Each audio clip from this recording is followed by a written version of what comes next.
कपिलाय महामुनये मुनये शिष्याय तस्य चासुरये पंचशिखाय ततेश्वर कृष्णायै ते नमस्यामः। आचार्य द्वितीय खंडस्य सर्वेषां छात्राणाम् अत्र स्वागतम्। आचार्य द्वितीय खंडे प्रथम प्रश्नपत्रे यन्निर्धारितमस्ति तस्य नाम अस्ति भारतीय धर्मः दर्शनानि च। अतः तस्मिन् प्रश्नपत्रे दर्शनभागे सांख्यकारिकायाः प्रसारणं पाठप्रसारणम् अद्य वयं करिष्यामः। अतः अत्र ध्यातव्यं। धन्यवादः। आचार्य द्वितीय खंडस्य पाठ्यक्रमे प्रथमं प्रश्नपत्रं यन्निर्धारितमस्ति तस्य नाम अस्ति भारतीय धर्मः दर्शनानि च। अतः प्रश्नपत्रस्य नाम सम्यक् रूपेण ज्ञातव्यं।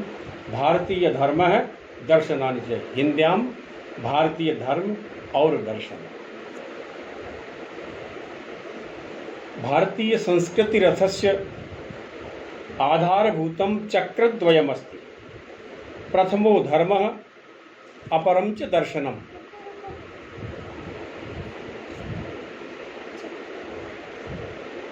प्रथमो धर्मः अपरं च दर्शनम्। अतः मानव जीवन मूल्यानां मानवीय मूल्यानां वा साधकः तत्त्वपुञ्जो धर्मः यस्मिन् मानव चरित्र विकासस्य प्रकाशकः परिष्कारकाः वा सर्वेपि गुणा भवन्ति।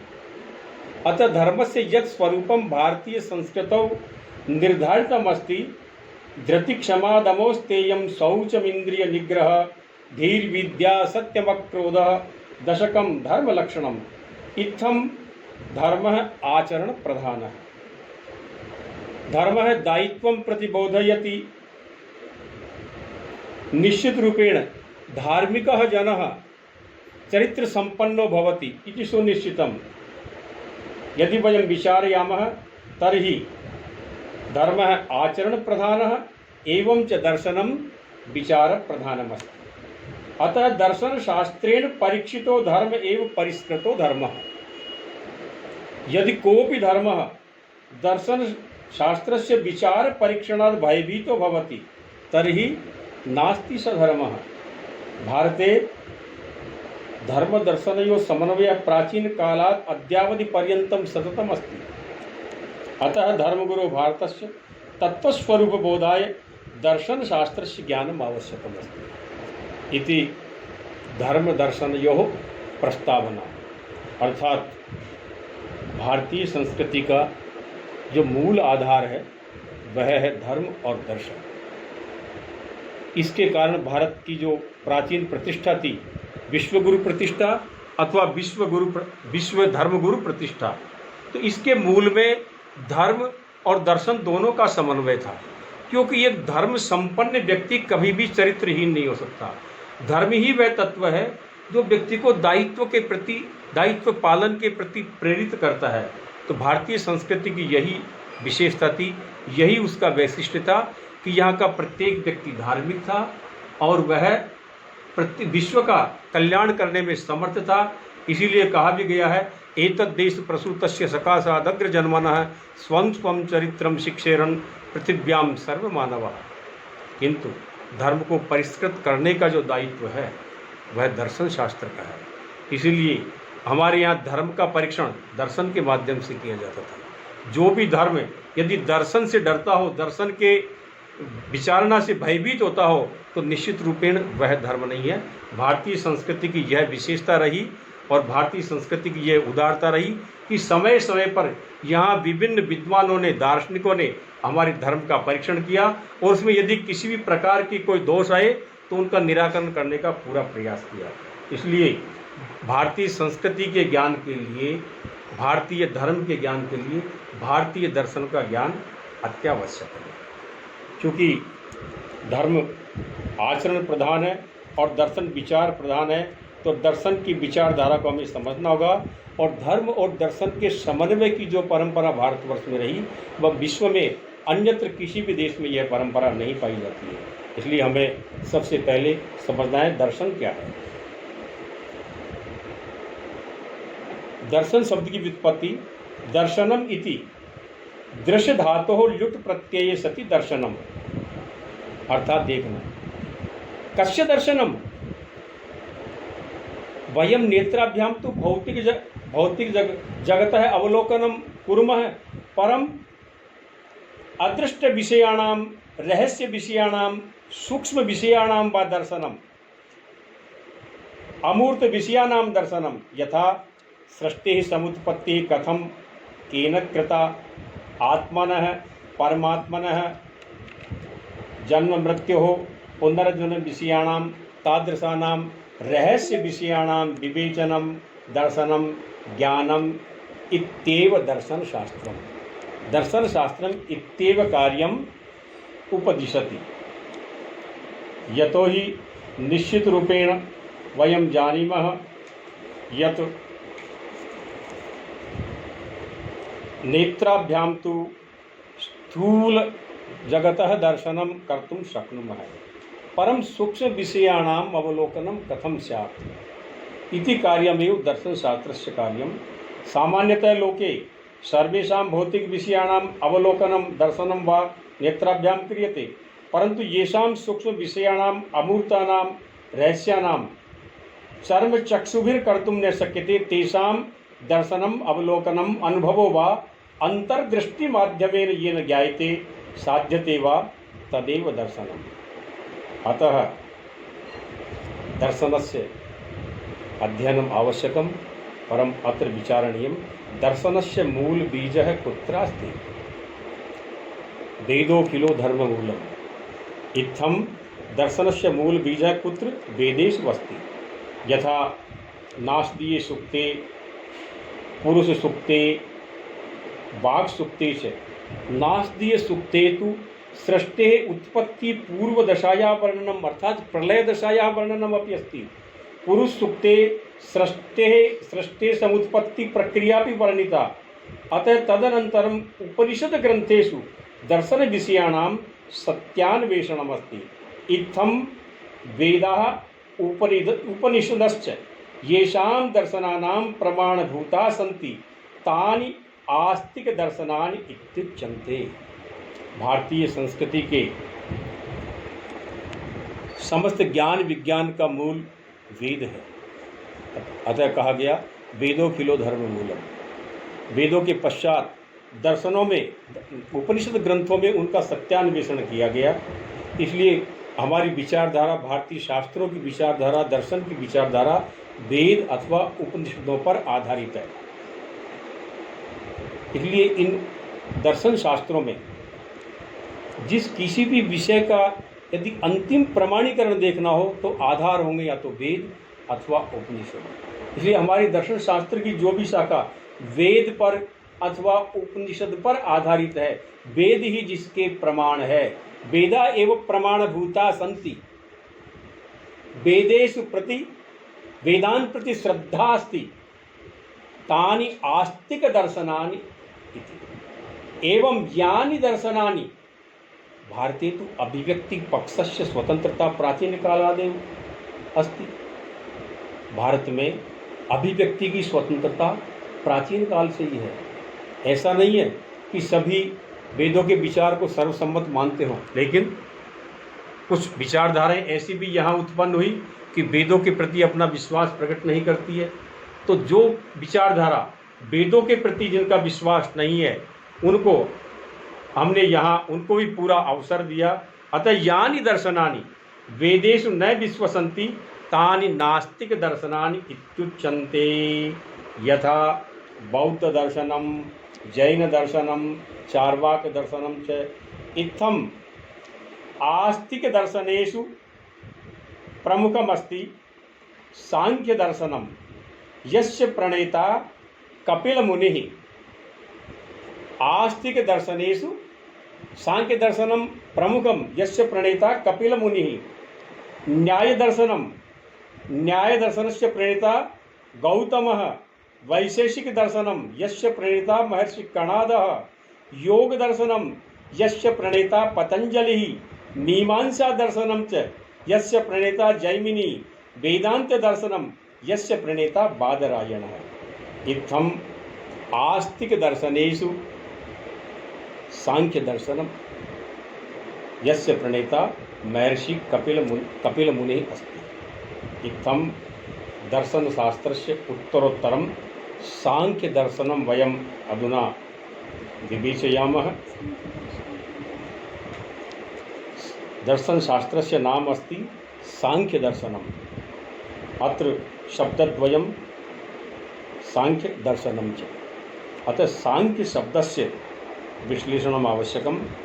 संख्यानम संख्या अर्थे प्रयुज्यते, विवेकार्थे भी प्रयुज्यते, अथवा विवेकात्मकम ज्ञानम इत्यर्थे भी प्रयुज्यते, अथवा परिगणितानां तत्वानां विवेकात्मकम ज्ञानम। संख्या शब्द ज्ञान के अर्थ में भी है, विवेक के अर्थ में है, अर्थात विवेकात्मक ज्ञान के अर्थ में संख्या शब्द का प्रयोग किया गया। अथवा महाभारत में एक श्लोक है, संख्याम प्रपूर्वते चैव प्रकृतिम च प्रचक्षते, यानी सांख्य शास्त्र में जितने तत्वों की परिगणना की गई है उन तत्वों का जो विवेकात्मक ज्ञान है वही सांख्य शास्त्र है। गीता में भी कहा गया है, ज्ञान योगेन सांख्यानाम एवं च गीतायाम सिद्धानाम कपिलो मुनि। तो सांख्य शास्त्र के प्रणेता का तथा सांख्य शास्त्र के विषय का महाभारत में भी और श्रीमद् भगवद गीता में भी उल्लेख है। यहाँ जो भी सांख्य पुरुष होता है उसे हम पंडित भी कह सकते हैं, ज्ञानी भी कह सकते हैं। अब यहाँ सांख्य शब्द में सम उपसर्ग पूर्वकम चक्षिंख्याय धातु हो अण प्रत्यय सती सांख्य शब्द निष्पन्न है।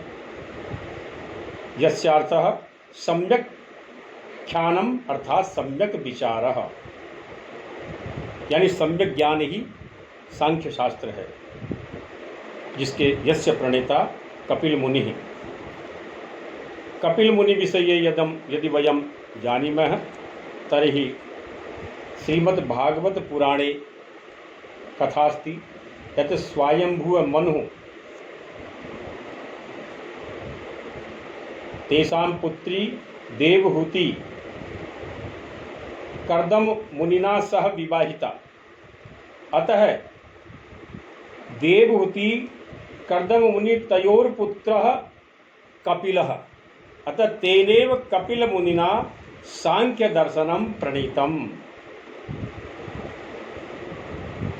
तस्मादेव सांख्य दर्शनस्य प्रथम प्रवर्तकः कपिल मुनि। कपिल मुनिना स्वशिष्य परंपरायै ज्ञानविदं प्रदत्तम, यथा पंचशिखाय ईश्वर कृष्णाय आसुरीये इत्येषां कृते ज्ञानमेतत् प्रदत्तम। तस्यामेव परंपरायां, इसी परंपरा में ईश्वर कृष्ण के द्वारा एक ग्रंथ की रचना की गई जिसका नाम है सांख्य कारिका, अर्थात सम्यक ज्ञान कराने वाला शास्त्र। तो सांख्य कारिका के बारे में आस्तिक दर्शनेषु षड दर्शनेषु आस्तिक दर्शनेषु सांख्य कारिका दर्शनम निर्धारितमस्ति। अतः सांख्य कारिकायाः अध्ययनं वयं कुर्मः। अस्यामेव परंपरायां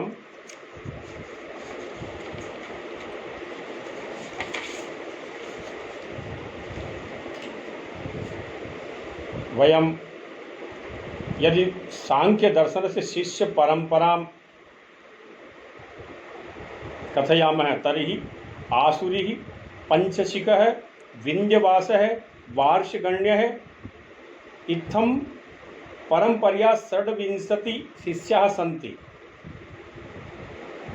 अस्यामेव परंपरायां सांख्य कारिका ईश्वर कृष्णेन विरचिता अस्ति।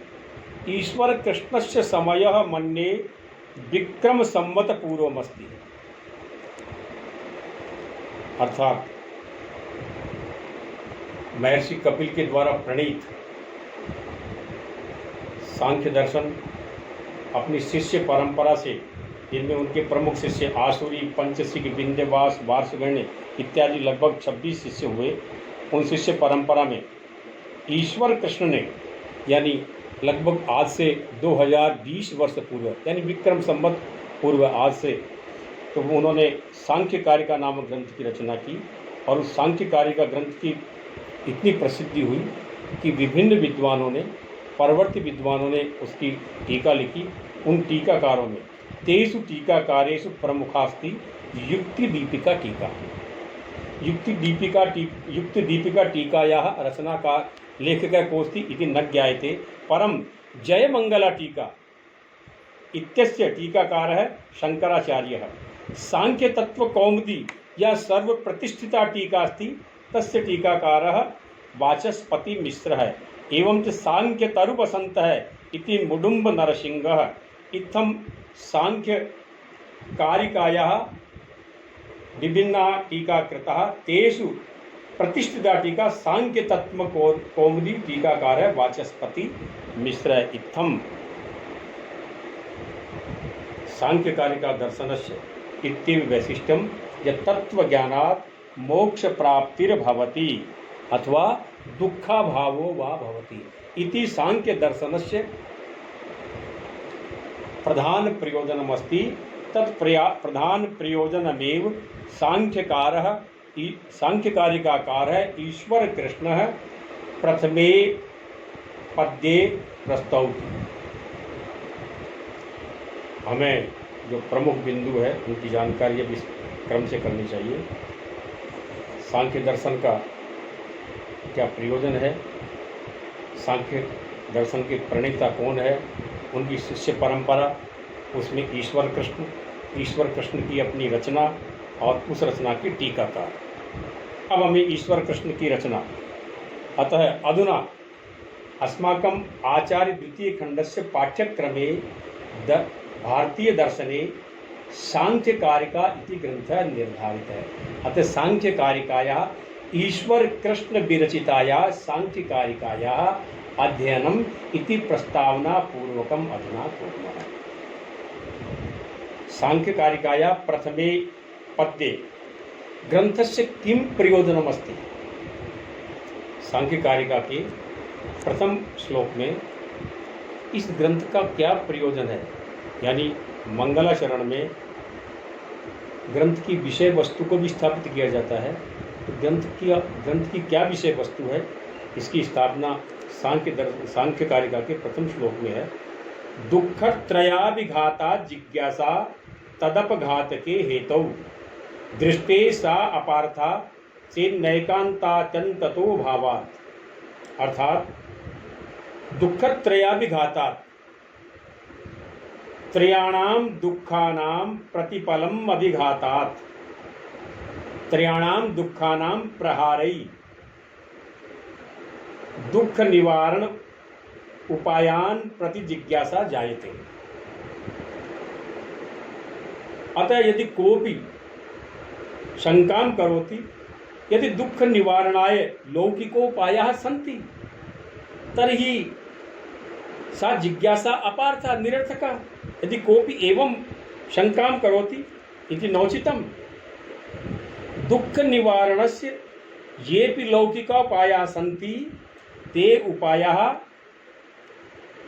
एकांततः अर्थात निश्चित रूपेण दुःख निवारणं न कुर्वन्ति एवं च अत्यंततः अर्थात शाश्वत रूपेण न पुनरुद्भवः एवं दुःख निवारणं न कुर्वन्ति।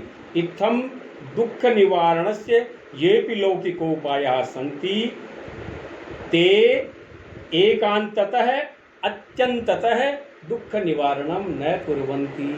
अतः कोऽपि एवं वदति यत् लौकिकोपायाः सन्ति अन्येषाम् उपायानां का आवश्यकता तर्हि इति नोचितम्।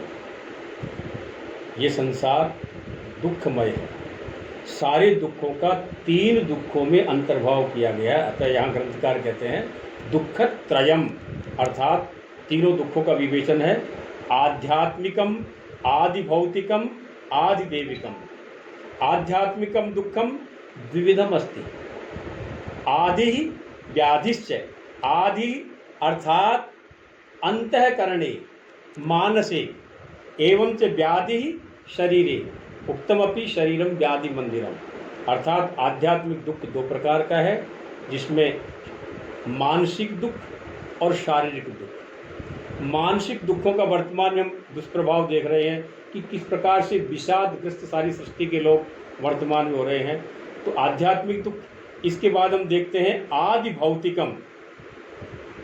आदि भौतिक दुख में जो भी भूतजन्य अर्थात मनुष्य, कीट, पतंग, हिंसक प्राणी इत्यादियों के द्वारा जो दुख है, इत्यादियों के द्वारा जो पीड़ा है, वह आदि भौतिक दुख कहलाता है। तृतीयम दुखम अस्ति आदि दैविकम, अर्थात एकम तो क्रूर नक्षत्राणाम भयम, अपरम च इति भयम, अर्थात प्राकृतिक आपत्ति यथा भूकंपः, उल्कापातः, अतिवृष्टिः, अनावृष्टि इति भयम।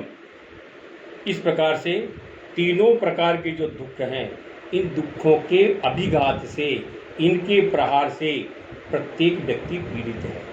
अतः इस दुख निवारण के उपाय के लिए सब प्रयास करते हैं। यदि कोई शंका करे कि दुख निवारण के तो लौकिक उपाय हैं, लौकिक उपाय से तात्पर्य दृष्टि अर्थात लौकिक उपाय, तो लौकिक उपायों के रहते हम अन्य जिज्ञासा करना व्यर्थ है, इस प्रकार की आशंका करते हैं तो नहीं। क्योंकि यहाँ एक बात बताइए कि लौकिक उपायों में एक कमी है, उस कमी को बताने वाले यहाँ दो शब्द हैं, एकांततः अत्यंततः, अर्थात अनिवार्यतया दुख निवारणम यदि भवति एवं च पुनरनुद्भवः, पुनः उसकी दुख की उत्पत्ति नहीं हो, ऐसी यदि विशेषता हो तो वह विशेषता हमें लौकिक उपायों में प्राप्त नहीं होती है। लौकिक उपायों से न तो निश्चित रूप से दुख निवारण होता है, यानी उपाय कर लिया दुख का निवारण नहीं हुआ, और नहीं एक बार दुख का निवारण हो गया पुनः नहीं होगा, ऐसा नहीं है। अतः दुख निवारण का उपाय वह हो जिस उपाय से निश्चित रूप से दुख का निवारण हो तथा पुनः उस दुख की, उस रोग की उत्पत्ति न हो, ऐसा उपाय श्रेष्ठ माना गया है। तो लौकिक जो उपाय हैं, इनके द्वारा निश्चित रूप से एवं सर्वदा के लिए दुख निवारण नहीं किया जाता है।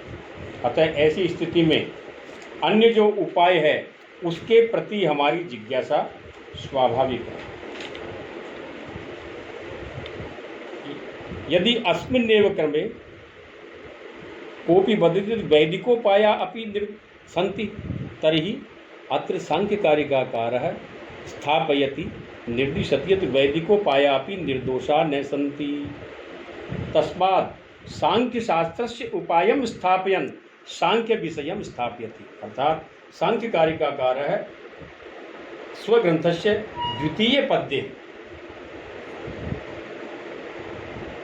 अत्र केन उपायेन निश्चित रूपेण एवं च शाश्वत रूपेण दुख निवारणं भवितुं शक्यते तस्य स्थापनां करोति।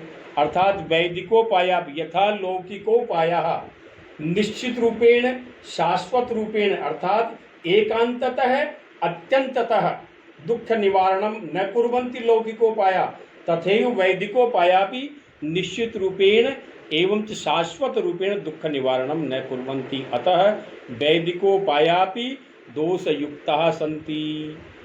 तस्मात् सांख्यशास्त्रस्य उपायं स्थापयन् सांख्यकारिकाकारः द्वितीयां कारिकाम् अत्र प्रस्तौति।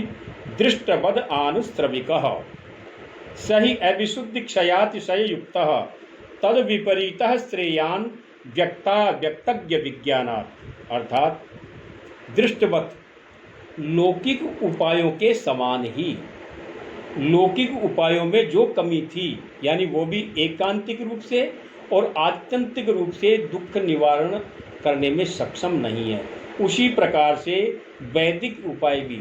यहाँ एक बात ध्यान में रखनी है, वैदिक उपाय से तात्पर्य वेदों का ज्ञान भाग नहीं है, अपितु वेदों का कर्मकांड जो भाग है उसी के लिए यहाँ संकेत है कि तो वैदिक उपाय भी लौकिक उपायों के समान ही है। यहाँ वेदों के लिए वैदिक के लिए है आनुश्रविकः, अर्थात गुरु पाठाद अनुश्रूयते अतः वेदः अनुश्रवः, अतः वेद संबंधी जो उपाय है उसको यहाँ आनुश्रविक कहा गया है। तो आनुश्रविक जो उपाय है, वैदिक उपाय है, वह भी लौकिक उपाय के समान ही दोष युक्त है, क्योंकि उनमें भी अविशुद्धि है, क्षय है और अतिशय युक्त है।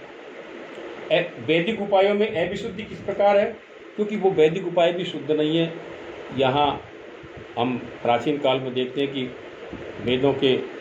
वेदों में बलि प्रथा जैसे अपवित्र परंपरा चल पड़ी थी, तो हम उसे शुद्ध कैसे कह सकते हैं? वेदों में अविशुद्धि है और क्षय है, क्योंकि वेदों से एक निर्धारित कर्म से निर्धारित फल की प्राप्ति होती है और उस फल के पूर्ण हो जाने पर पुनः उसे मृत्युलोक में आना पड़ता है। प्रसिद्ध भी है, क्षीणे पुण्ये मर्त्यलोकम विशंति, और ये अतिशय युक्त है। यानी इनमें विभिन्न प्रकार की जो क्रिया प्रक्रिया है वो अत्यंत उत्कर्ष और अपकर्ष से युक्त है, यानी बड़ी भेद युक्त है। इतना कर्म किया, यज्ञ की इतनी आहुति दी तो इतना फल मिलेगा। तो ये इस प्रकार से भेद युक्त जो व्यवस्था है ये अतिशय युक्त कहलाती है। तो ऐसी स्थिति में सांख्यकारिकाकार यहाँ कहते हैं कि आनुश्रविक भी लौकिक उपाय के समान ही है, अर्थात वैदिक उपाय भी लौकिक उपाय के समान ही है। वैदिक उपाय में अविशुद्धि है, क्षय है और अतिशय युक्तता है। इसलिए तद विपरीत श्रेयान, वैदिक उपाय से जो भिन्न उपाय है तद विपरीत है। इन दोनों ही उपायों से भिन्न जो उपाय है श्रेयान, यानी वही उत्तम है, वही श्रेष्ठ है, वही कल्याण करने वाला है। और वह उपाय है व्यक्ताव्यक्तज्ञ विज्ञानात्। यहाँ सांख्य शास्त्रकार ने अपने ग्रंथ के मूल विषय की स्थापना की है, व्यक्ताव्यक्तज्ञ विज्ञानात्, अर्थात सांख्य शास्त्र का मूल बीज इसी एक शब्द में निहित है, व्यक्त, अव्यक्त और ज्ञ। व्यक्तम अव्यक्तम ज्ञश्च, अर्थात व्यक्त अव्यक्त और ज्ञ। एतेषां व्यक्ताव्यक्तज्ञानां व्यक्तस्य अव्यक्तस्य ज्ञस्य च एतेषां विज्ञानात् विवेक ज्ञानात् दुख निवारणं यत् भवति तद दुख निवारणं निश्चित रूपेण एवं च शाश्वत रूपेण भवति। अतः सांख्य शास्त्र से यत् ज्ञानमस्ति दुख निवारणाय तत् श्रेयान इति उपयुक्तम अस्ति। अतः द्वितीय कारिका मध्ये दृष्टवद आनुश्रविकः, आनुश्रविक अर्थात वैदिक उपाय भी दृष्टवत यानी लौकिक उपाय के समान ही दोष युक्त है, वह भी अविशुद्धि, क्षय और अतिशय से युक्त है, यानी अशुद्ध है, नश्वर है और भेद युक्त है।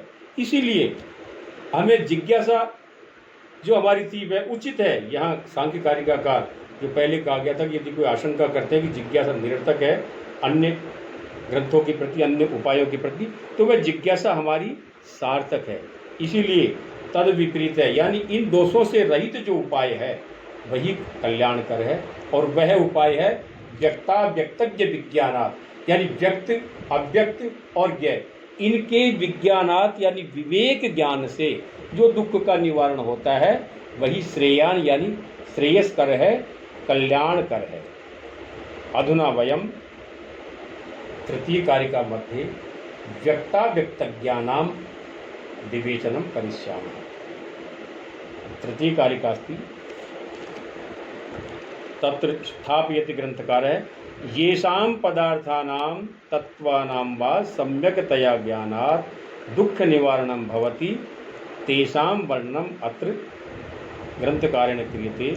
यत् मूल प्रकृतिः अविकृतिः महदाद्यः प्रकृति विकृतयः सप्तः षोडशकस्तु विकारो न प्रकृतिर्न विकृतिः पुरुषः। मूल प्रकृति अविकृति, अत्र व्यक्त अव्यक्त एवं च ज्ञ। अत्र अव्यक्तम अर्थात प्रकट रूपेण नास्ति इति अव्यक्तम, एवं च यस्य सत्ता प्रकट रूपेण दृश्यते तद व्यक्तम। व्यक्तम नेत्राभ्याम न दृश्यते अतः अव्यक्तम।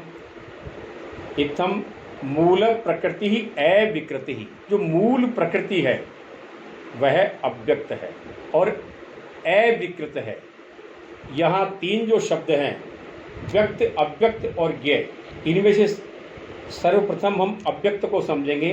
तो अव्यक्त है, उसका नाम है मूल प्रकृति। और अव्यक्त से तात्पर्य है जो व्यक्त नहीं है, यानी हमें दिखाई नहीं देती है, तो वह है मूल प्रकृति। इसको मूल इसलिए कहते हैं कि इसका और कोई मूल नहीं है, जो स्वयं ही अपना मूल है, इसलिए इसका नाम है मूल प्रकृति ही।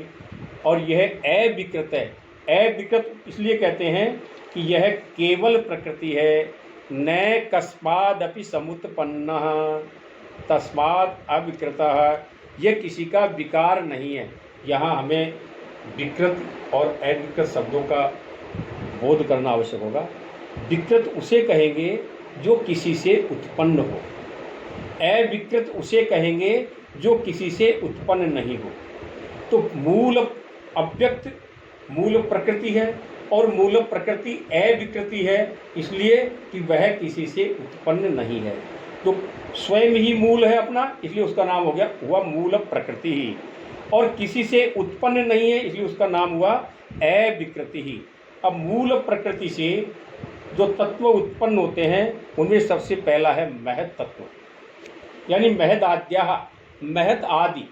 यानी महत आदि से तात्पर्य है ये महत के साथ 6 तत्व और हैं, तो महत आदि, इनका प्रथम तत्व महत है और सबसे महत्वपूर्ण है। यानी मूल प्रकृति के द्वारा उत्पन्न जो तत्व है उनमें सबसे प्रथम है महत तत्व, और महत तत्व के साथ 6 तत्व और हैं। तो ये महत आदि जो सप्त तत्व हैं, ये प्रकृति और विकृति दोनों कहलाएंगे। तो हमें 4 प्रकार की जानकारी यहाँ करनी है कि मूल प्रकृति से 7 तत्व उत्पन्न हुए महत आदि। इनमें है महत, अहंकार, शब्द, स्पर्श, रूप, रस और गंध। इसके पश्चात 16 विकारों का समूह है जो इन्हीं सप्त समूह से उत्पन्न हुआ। और चौथा तत्व है यहाँ न प्रकृति न विकृति पुरुष है। यहाँ ज्ञेय जिसका नाम है, व्यक्त, अव्यक्त और ज्ञेय। तो ज्ञेय से तात्पर्य है सब कुछ जानने वाला, सर्वज्ञ, सब कुछ जानने वाला। तो वो है पुरुष। वो पुरुष न तो प्रकृति है और न विकृति है। यानी अब हमें इन तत्वों के लिए, इन तत्वों में सर्वप्रथम जो तत्व है वह है मूल प्रकृति। मूल प्रकृति से उत्पन्न है महत तत्व और महत से उत्पन्न है अहंकार। अहंकार से जो उत्पन्न है वो है शब्द, स्पर्श, रूप, रस और गंध, जिन्हें तन्मात्रा कहते हैं। इन तन्मात्राओं के साथ ही अहंकार से एकादश इंद्रिय उत्पत्ति है, यानी पंच ज्ञानेन्द्रिय, पंच कर्मेंद्रिय और मन। श्रोत्र, त्वक, चक्षु, जिह्वा और घ्राण इत्याख्यानि पंच ज्ञानेन्द्रियाणि एवंच वाक्, पाणि, पाद, पायु, उपस्थाख्यानि इत्येतानि पंच कर्मेन्द्रियाणि एवंच मनः ज्ञानेन्द्रियमपि कर्मेन्द्रियमपि। अच्छा, अतएव मनः उभयात्मकम मन है। मन ज्ञानेन्द्रिय भी है और कर्मेंद्रिय भी है। तो ये एकादश इंद्रिय। अब हम देखते हैं कि यह पंच तन्मात्राओं से पंच महाभूतों की उत्पत्ति हुई। पंच महाभूतों में है आकाश, वायु, तेज, जल और पृथ्वी। इस प्रकार से हम यदि इस उत्पत्ति क्रम को देखते हैं तो सर्वप्रथम है मूल प्रकृति ही। मूल प्रकृति से उत्पन्न है महत और महत से उत्पन्न है अहंकार। अहंकार से उत्पन्न है पंच तन्मात्राएं, शब्द, स्पर्श, रूप, रस और गंध। और इसी के साथ अहंकार से एकादश इंद्रियों की उत्पत्ति है, जिनमें 5 ज्ञानेंद्रिय और 5 कर्मेंद्रिय और 1 मन। पंच तन्मात्राओं से पंच महाभूतों की उत्पत्ति है, आकाश, वायु, तेज, जल और पृथ्वी। इसी विषय को सांख्य कारिका के 22वें पद्य में स्पष्ट किया गया है। क्योंकि 22वें पद में इसी विषय की स्थापना है, तो उसके माध्यम से भी हम इसको देखते हैं। प्रकृति महान, प्रकृति से महान यानी महत की उत्पत्ति हुई। ततः अहंकार है, महत से अहंकार की उत्पत्ति हुई। तस्मात् गणश्च षोडश है, उस अहंकार से 16 तत्वों की उत्पत्ति हुई। और उन 16 तत्वों में से भी जो 5 तत्व है, पंच तन मात्राएं, उन पंच तन मात्राओं से पंचभ्य पंचभूतानि, पंच तन मात्राओं से पंच महाभूतों की उत्पत्ति हुई। इस प्रकार से इन 24 तत्वों की यहाँ गणना की गई है। इन 24 तत्वों के विवेक ज्ञान से निश्चित रूप से दुखों का निवारण संभव है। अब हमें इसी परंपरा में एक विषय समझना होगा। 4 शब्द है, केवल प्रकृति ही, केवल विकृति ही, प्रकृति विकृति ही, न प्रकृति ही, न विकृति ही। जो स्वयं समुत्पन्न है, किसी से उत्पन्न नहीं है, स्वयं ही अपना मूल है, उसे कहेंगे हम अविकृति ही, यानी जो किसी का विकार नहीं है। दर्शन की भाषा में विकार सबसे तात्पर्य है जो अन्य से उत्पन्न होता है वो किसी का विकार है। जो अन्य से उत्पन्न नहीं होता, स्वयं ही समुत्पन्न है, वो अविकृत कहलाता है। तो हम यहाँ इन तत्वों में प्रकृति, केवल मूल प्रकृति को क्या कहेंगे? केवल प्रकृति को अविकृति ही, यानी किसी का विकार नहीं है। अब यदि जो किसी से उत्पन्न है तो उसे एक बार तो हम विकृति कहेंगे, लेकिन यदि वह किसी अन्य को उत्पन्न करने में यदि सक्षम है तो वह उसका उत्पादक होने के कारण अविकृत भी कहलाएगा। इसलिए यहाँ महत तत्व ऐसा है कि स्वयं तो विकार है किसका? प्रकृति का। महत तत्व प्रकृति का विकार है, लेकिन यही महत तत्व अहंकार का उत्पादक होने से स्वयं अविकृत भी हुआ। इसलिए महत तत्व और अहंकार भी, यह अहंकार स्वयं तो विकार है महत का, लेकिन पंच तन्मात्रा और पंच ज्ञानेंद्रिय, पंच कर्मेंद्रिय और एक मन का उत्पादक है। इसलिए अहंकार विकृति भी है और प्रकृति भी है। अब यदि हम देखते हैं तो पंच महाभूत केवल विकृति है। आकाश, वायु, तेज, जल और पृथ्वी, ये पंच महाभूत केवल विकृति है। 5 ज्ञानेंद्रिय, 5 कर्मेंद्रिय और एक मन, यानी एकादश इंद्रियाणि पंच महाभूतानि च, ये जो 16 का समूह है यह केवल विकार है। तो हम देखेंगे कि हमें इन 24 तत्वों में से ये वर्गीकरण करना है कि केवल विकार कौन है। तो केवल विकार है पंच ज्ञानेंद्रिय, पंच कर्मेंद्रिय एवंच और मन। तो ये एकादश इंद्रियाणि तथा पंच महाभूतानि, ये पंच महाभूत इनके नाम तथा एकादश इंद्रियाणि इनके नाम, और इस 16 के समूह को हम कहेंगे केवल विकृति ही।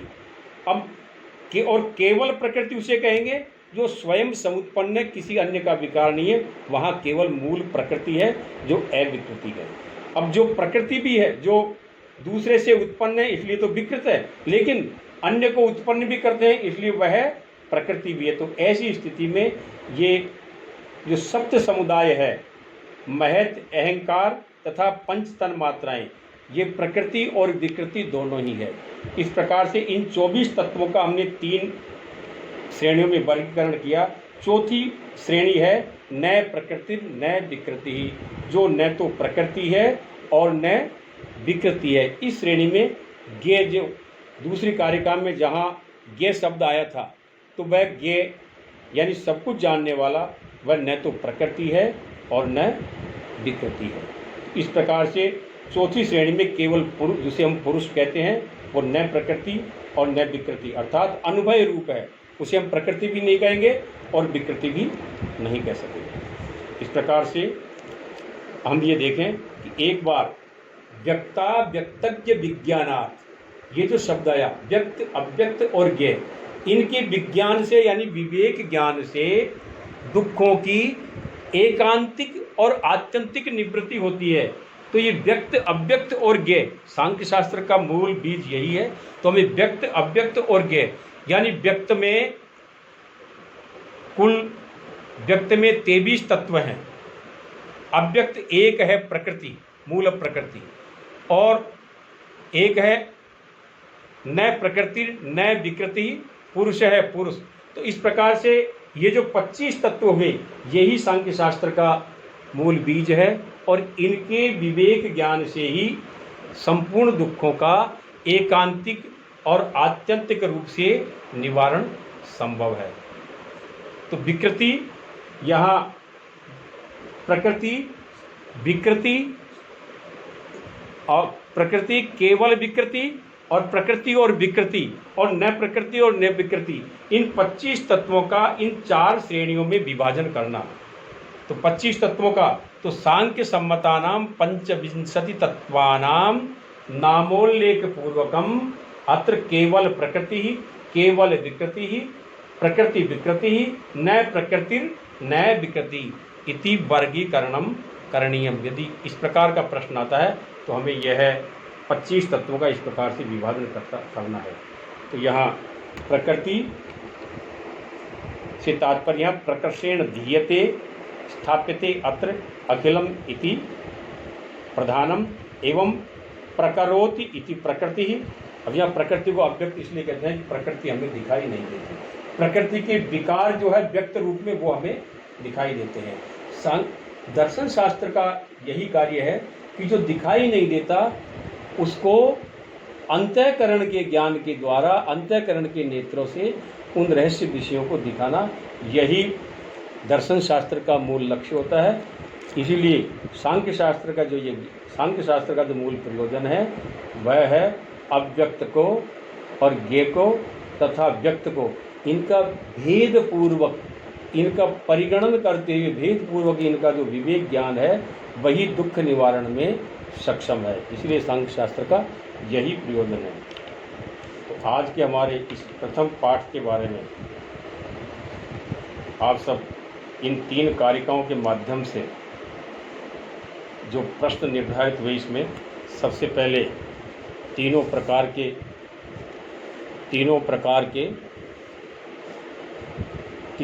के जो दुख हैं उनका नामोल्लेख पूर्वक विवेचन, दुख निवारण के जो लौकिक उपाय हैं और वैदिक उपाय हैं उनमें क्या न्यूनता है उसका विवेचन, व्यक्त अव्यक्त और ज्ञेय ये जो 25 तत्व हैं एतेषां पंचविंशति तत्वानां परिगणना एवं च विसृष्टि क्रम है तथा प्रस्तावना मूले कानि आस्तिक दर्शनानि कानि च नास्तिक दर्शनानि इत्यपि नामोल्लेख पूर्वकं विवेचनम् एवं च सांख्यकारिका ग्रंथस्य परिचय, सांख्यकारिकाकारस्य ईश्वर कृष्णस्य परिचय एवं च सांख्यकारिका ग्रंथस्य ये प्रमुखा टीकाकारा सन्ति तेषामपि नामोल्लेख पूर्वकं विवेचनं करणीयम्।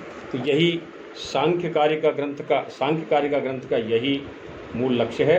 और इन 3 कारिकाओं में जो प्रमुख महत्वपूर्ण प्रश्न है वो उनका तथ्यपूर्वक विश्लेषण इसी प्रकार से हमें करना है। आगे के लिए हम इसके जो विसृष्टि क्रम है व्यक्त अव्यक्त और ज्ञेय, इन तीनों ही शब्दों के ऊपर संपूर्ण सांख्य कार्य का आधारित है। इसलिए सांख्य कार्य का मूल बीज यही शब्द है, व्यक्ता व्यक्तज्ञ विज्ञानात्, व्यक्त अव्यक्त और ज्ञेय। तो यहाँ दर्शन शास्त्र की जो विशेषता है कि जो अदृष्ट है, जो दिखाई नहीं देता, उसको दिखाना। तो यहाँ सांख्य दर्शन का जो कार्य है वो अव्यक्त को और ज्ञेय का अंतःकरण के ज्ञान से उनका दर्शन कराना, यही दर्शन शास्त्र का लक्ष्य है। सांख्य शास्त्र इसकी पूर्ति करता है और यही सांख्य शास्त्र परिगणना पूर्वक समस्त 25 तत्वों का ज्ञान हमें कराता है। 25 तत्वों का नाम उल्लेख पूर्वक, जिसमें हमें सबसे पहले मूल प्रकृति, महत, अहंकार, पंच तन्मात्रा, पंच ज्ञानेन्द्रिय, पंच कर्मेंद्रिय, मन, पंच महाभूत इत्यादि का समस्त जो नामोल्लेख पूर्वक ज्ञान है, यही सांख्य शास्त्र के 25 तत्वों का विवेचन है। मैं डॉक्टर सत्यनारायण शर्मा, प्रोफेसर भाषा विज्ञान, राजकीय धुलेश्वर आचार्य संस्कृत कॉलेज मनोहर। अगले पाठ में फिर मिलेंगे। जय तु भारतम, जय तु संस्कृतम। धन्यवाद।